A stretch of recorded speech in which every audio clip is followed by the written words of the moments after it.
Welcome to the Jill on Money Show. It's Wednesday, July 31st, and happy birthday to my beloved. That's what I can say. Happy birthday to my girl.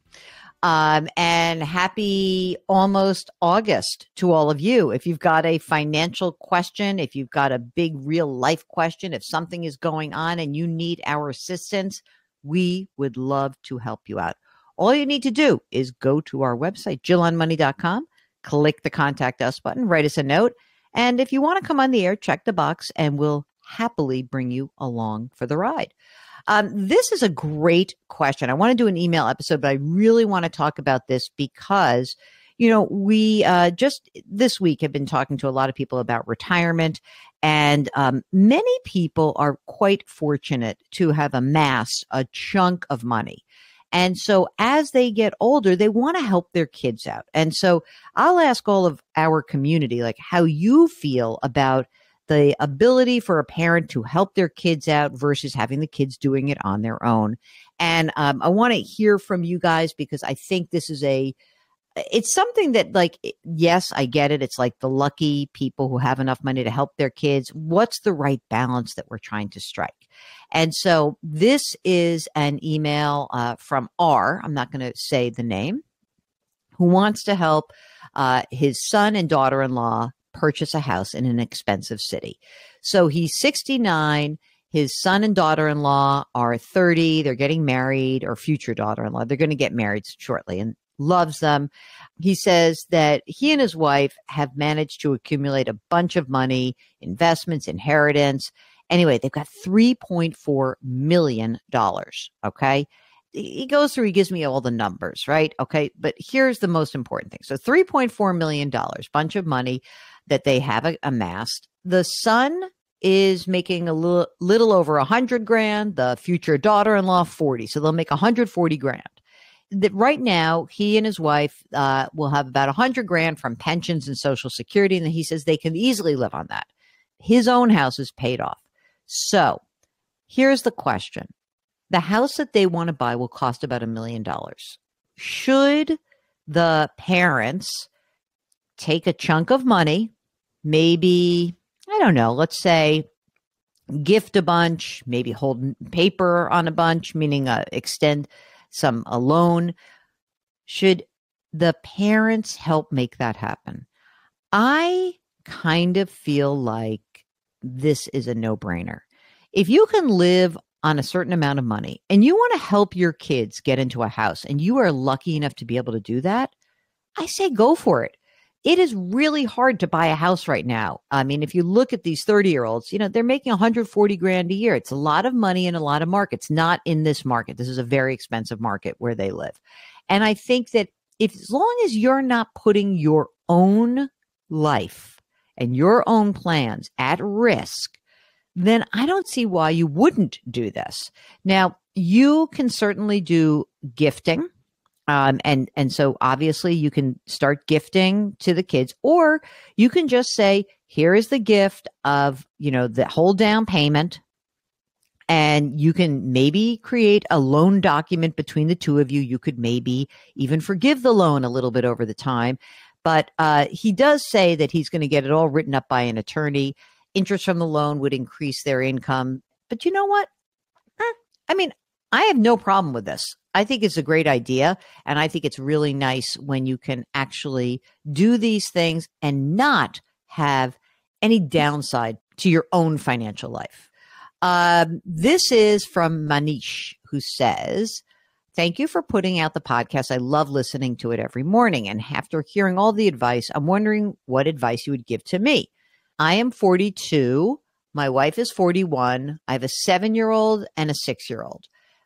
We live in Michigan. Okay. The goal is to be financially independent when they get to be in their early 50s, but I think we will work as long as we can.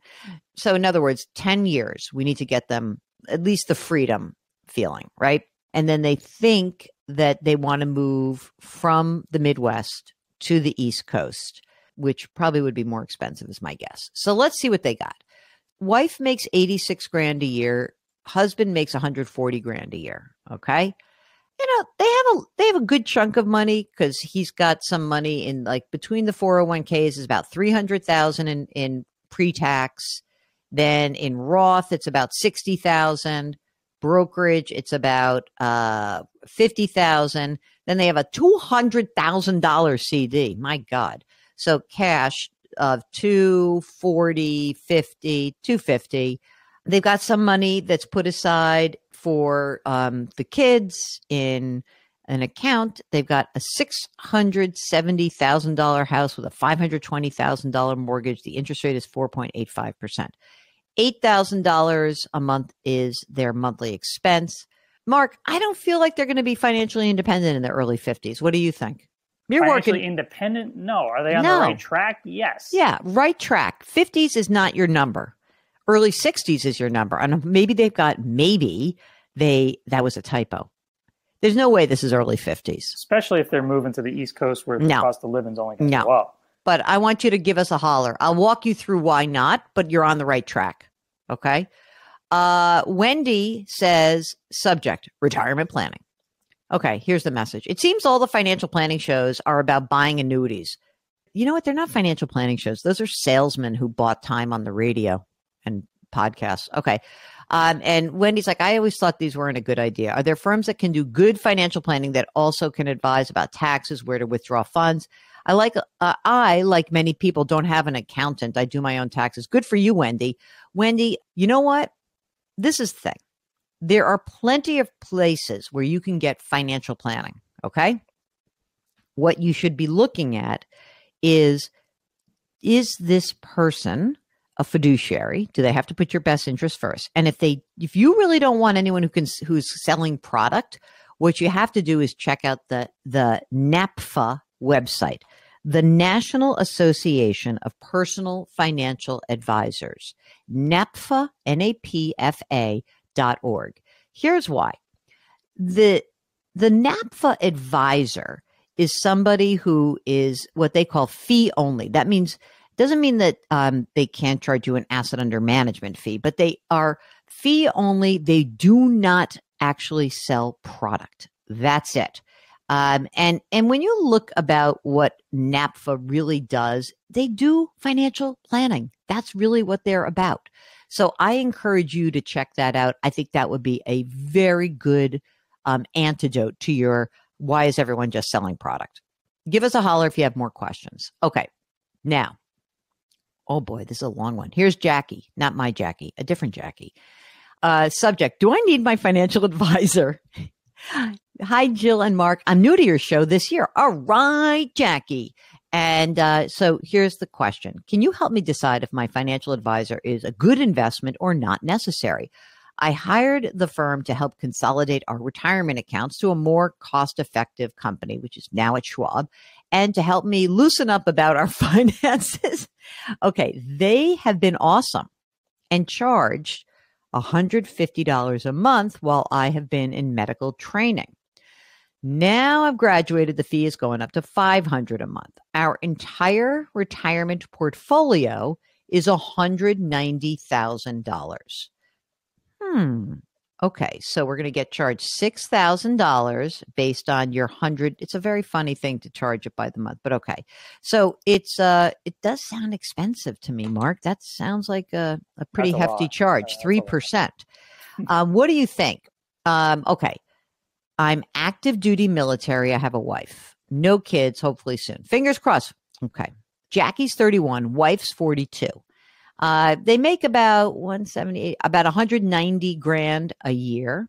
They spend $9 grand a month. They've got a couple of debts, very low interest rates. Car, 8,300, 2.2%. Mortgage, 2.75%. They've got a $600,000 home. That mortgage is about 380 grand. They have a Roth IRA, 63, 70, 80,000 in a Roth IRA. 34,000 in a Roth, another Roth retirement account. Thrift savings plan, because remember, active duty military, 35 grand.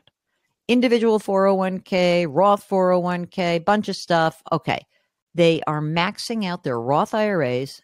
She's maxing her Roth thrift savings plan with a 5% match.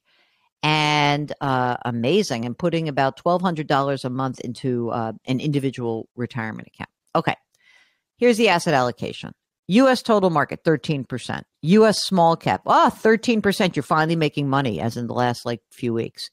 International total market, 28%. Emerging markets, 8%. Real estate, 9%. U.S. bonds, fixed income. And these are mostly exchange-traded funds. Okay. Mark Talercio, I ask you, can we help decide if Jackie and her wife need this financial advisor or not? I'm going to tell you what I think, but I'll let you go first. It's a lot of money, $500 a month for the level of assets that they have. It's a lot. So no, I don't think they need it. Even just looking at the asset allocation, they have a total stock market of 32%, a U.S. small cap of 13%. Well, guess what? That small cap is also in that total stock market fund. So I know. That's 13% duplication right there. Right. So no, they don't need it, but she also says she's really uptight about her finances. So, but maybe she's less uptight right now. Maybe, or maybe there's just a cheaper option. Okay. I think there's two things. One is you're putting away a lot of money. You're doing the heavy lifting. That's what saving and investing is. You are doing that heavy lifting. Okay. What I think you should consider is maybe instead of paying this firm 3%, maybe you go into an intermediary step whereby you use the Charles Schwab Robo-Advisor, meaning that it's an automated investing platform, right?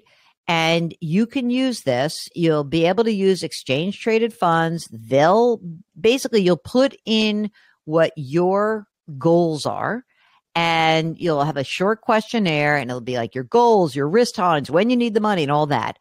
And then it will just happen for you kind of automatically. Maybe that's your interim step, Jackie. Maybe that's what you do. I mean, you could do it all on your own, but that could be a nice interim step, and maybe that would help out. If you have another question, we'd love to help you out also. We'll happily talk to you, okay? This is a question from Brooke, who writes, my husband and I are 46 years old, and we're turning our attention to how our retirement savings could provide income and healthcare needs in our retirement years. Okay, they've got $1.6 million saved in employer plans. However, there is dementia on one side of the family.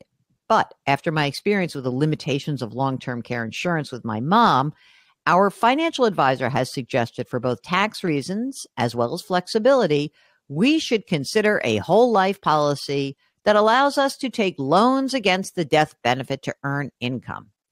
Right now, we're looking at a product with a $250,000 death benefit per person. We would need to pay $152,000 in premiums over 10 years for the numbers to work, and it would generate $32,000 a year in tax-free income starting at the age of 66. We're very unsure as to whether this is a smart choice for us. We have 529 accounts for our 15 and 12-year-old children and still maintain a mortgage on our home. Love your show and straightforward practical advice. Get ready for your straightforward practical advice. You ready? Do me a favor. Get rid of this financial advisor. This is a lousy idea. Terrible, terrible idea. An expensive way to save for a potential that may or may not ever occur. Just no. I can't say no strongly enough. Mark, would you like to weigh in?